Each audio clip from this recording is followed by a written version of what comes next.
Kalau untuk berbakti kepada negara, melindungi laut seterusnya, dan menjaga masa depan bangsa ini dari kelautannya baik, ya Bu, saya sedikit insya Allah. pertanyaan. Oke, silakan. Mas Bu, Kohar dulu, saya silakan. masih lanjut tadi, Bu.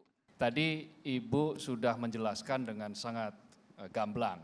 Saya lebih menangkap itu kok seperti visi misi calon wapres gitu. Udah cocok ya? Cocok ya Mas Kohar Sama, jadi saya calon juga wapres. merasa begitu Pak. Jadi sampai ada 3 hal gitu ya, visi misi calon wapres.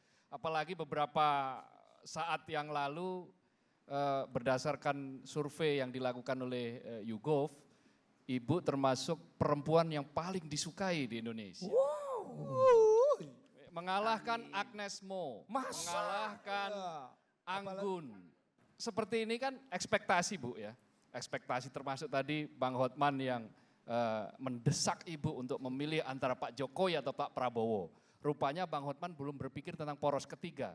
Jangan-jangan Bu Susi bikin poros sendiri, poros ketiga itu. Poros itu apa Pak? Saya tidak mengerti. Dari sekian nama yang paling beredar itu siapa Bu yang menurut Ibu paling cocok untuk menjadi cawapres? Tentunya tergantung Pak Jokowi dan Pak Prabowo mau milih siapa cawapresnya, kan begitu Pak. Saya tidak berani berpendapat untuk itu. Kang Maman, silakan. Saya justru ingin nanya ke Pak Hotman, karena semangat betul untuk jadi pengacaranya Ibu Susi. Seandainya Ibu Susi maju sebagai cawapres, dan kemudian dipermasalahkan soal pendidikannya walaupun cara bicaranya sudah seperti seorang dokter, apakah Hotman Paris bisa memperjuangkan bahwa SMP itu jangan dihitung? Yang penting kapasitas, tapi terlindungi secara hukum. Jadi yang jawab Pak Hotman Paris, yang jawab Pak Hotman. Hukum positifnya kan harus SMA. Tapi Pak Hotman, saya menerima gelar doktor honoris causa yang pertama dari Undip. Itu sebelumnya saya minta dilakukan uji kompetensi. Oke. Nah, dari hasil uji kompetensi saya lulus nilainya 9 kata profesor-profesor itu. Jadi saya mau terima gelar doktor honoris causa. Dan niat saya adalah untuk memberi penghormatan kepada kepercayaan yang telah diberikan Pak Presiden kepada saya. Supaya terbukti pilihan Pak Presiden itu tidak salah. Yang dulu dicemooh karena memilih lulusan SMP, ternyata memang saya punya kemampuan gitu loh Pak. Itu Tapi aja. dari segi analisa hukumnya, karena dokter yang mendapat dokter kehormatannya itu kan berhak mencapai di namanya gelar doktor itu kan? Dokter, berarti itu sudah sama dengan itu secara formal bisa diakui sebagai gelar resmi. Ada akta resminya loh. Karena sudah ada. Akta doktoralnya man. Ada doktoralnya ya bisa lah. Nah udah resmi, udah. Karena Udah terjawab kan Udah jadinya? Oke. Pertama yang mengeluarkan universitas. Oke. Kedua ada uji kompetensi. Ketiga dikasih sertifikat enggak? ada lah. Ada. Terus dapat bisa pakai gelar. Ya sudah dong. Jadi secara hukum terlindungi, terjawab kalau gitu. Valen, kamu akan memilih Bu Susi kalau Bu Susi jadi cawapresnya, siapapun capresnya? Siapa? Kak Valen. Jangan ditanya lagi. Kalau Bang Hotman tadi siap jadi pengacaranya, saya siap jadi komentatornya. Juru bicara saya. Nadine sebagai aktivis deh. Sebagai aktivis kalau Bu Susi menjadi calon wakil presiden, apa yang kamu harapkan Bu Susi untuk perbaiki? Secara pribadi aku support tentunya.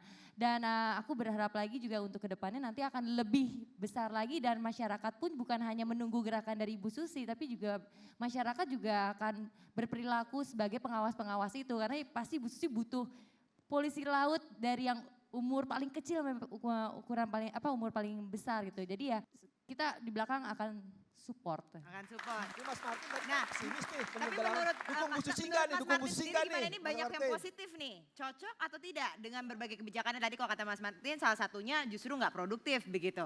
Cocok atau tidak? Kalau saya malah jika elektabilitas dan popularitas terus meningkat, kenapa tidak Ibu Susi jadi presiden saja kalau begitu? Oh. Jadi Sampai menteri maharnya tidak pakai mimpi, ikan. sekarang dikejar suruh jadi cawapres. Sekarang ada lagi capres. Saya pikir terlalu banyak orang mimpi di siang hari. Padahal udah malam loh Mas Kohar, silakan.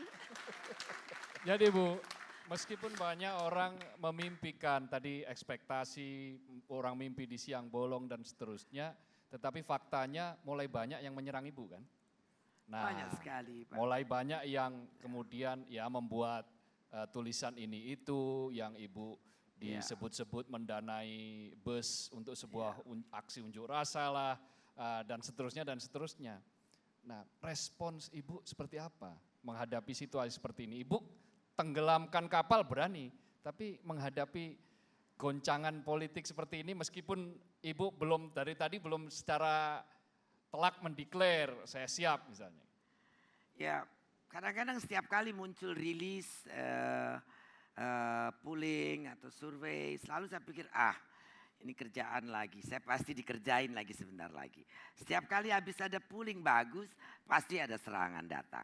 Apa saja, bahkan sudah sampai ke pribadi, ke perusahaan, banyak sudah hal-hal yang sedikit tidak baik. Tadi keluar yang YouGov itu juga yang Survei most admired person. ya.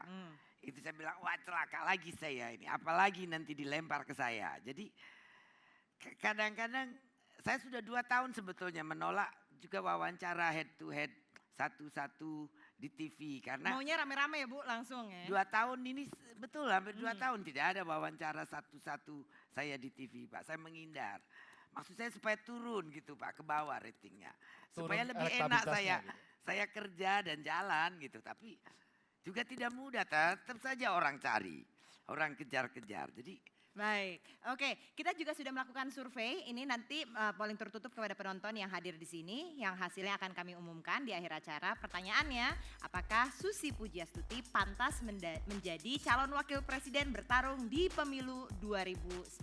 Jawabannya nanti di akhir acara. Nah, kita tadi ngomong soal cawapres, kemudian Bu Susi bilang kan ini saya cuma lulusan SMP begitu. Saya cuma pengen tanya Bu, benar nggak sih Bu? Nih saya punya contekan. Katanya dulu itu Ibu suka di Kepang 2. Kemudian Ibu suka bolos sekolah. Betul atau tidak tuh Bu waktu SMA? bolos sekolah tidak, tapi biasanya suka tidak memperhatikan pelajaran di kelas. Mata pelajaran Ibu katanya yang paling Sama, Bu. jago kimia, betul tidak? Saya kimia saya sangat bagus. Oh kimia jago, oke. Terus Pelajaran katanya apa yang suka, paling disukai, Bu? siapa Bu yang suka diboncengin Ibu ke kos? Ngeboncengin ke kos?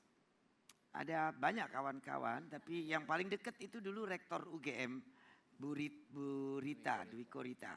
Sekarang beliau ketua BMKG. Oh oke, jadi itu Ibu Dwi Korita Karnawati, betul? Iya, betul. Sahabat selama SMA kelas 1 dan juga Iya. Kepala Badan Meteorologi, Klimatologi dan Geofisika. Kita sambut Ibu Dwi Korita. Silakan Ibu Dwi Korita bergabung bersama kami di sini. Silakan Surprise. kangen-kangenan dulu. Ini Ibu Dwi my Korita adalah Kepala BMKG yang juga teman lama dari Ibu Susi. Kita akan tanya-tanya lebih lanjut lagi Ibu Dwi Korita. Kita akan tanya-tanya setelah jeda pariwara berikut ini. Tetaplah bersama kami.